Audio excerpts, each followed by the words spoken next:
Section 3, anchor selection and use.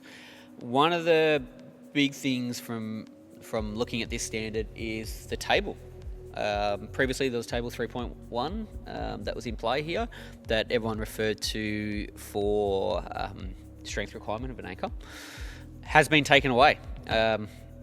Oscar, the biggest point that I can see here in the new standard is single point anchors shall conform to AS 5532. Yeah, essentially that table becomes completely redundant because previously, everyone knows this standard was released in 2009. So in Australia, there was no standard for single point anchors. Now, as of 2013, we've had 5532. So with this revision, that table's no longer required because we can just say, like we do in the harness, lanyard, and full arrestor sections, just refer to this manufacturer standard. So that's what you should be looking for now, anchors that are certified to AS 5532. So the next part of Section 3 is something that's changed and been updated is diversion anchors. It's something that was always discussed and gone into detail. So the Standards Committee have now included obviously text, but also pictures as well. Oscar, do you want to elaborate on? Yeah, so what we're looking at here is fairly common practice where you have a series of roof anchors running along the roof and someone is going along that roof, connecting their rope line to each of these anchors.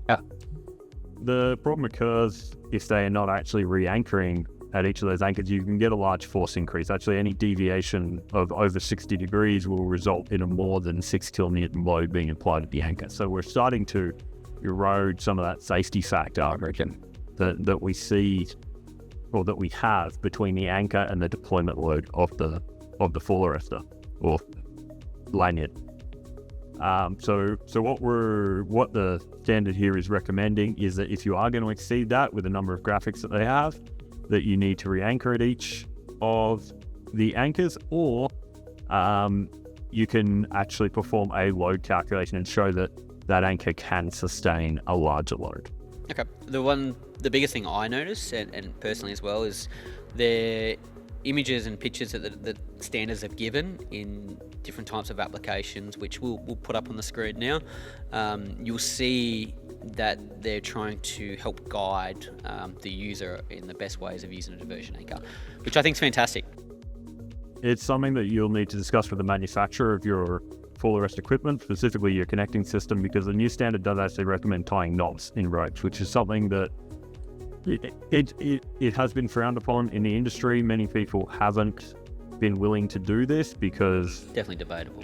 It's more complicated than using it as it is, but the risk in this case does get outweighed by the fact that you may be dramatically increasing the load, even sometimes adding an extra 100% of that load, depending on how you deviate through these anchors.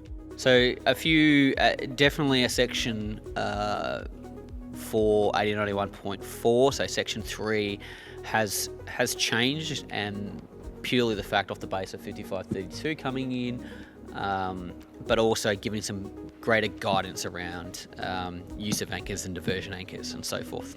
So Section 3, that's a good one.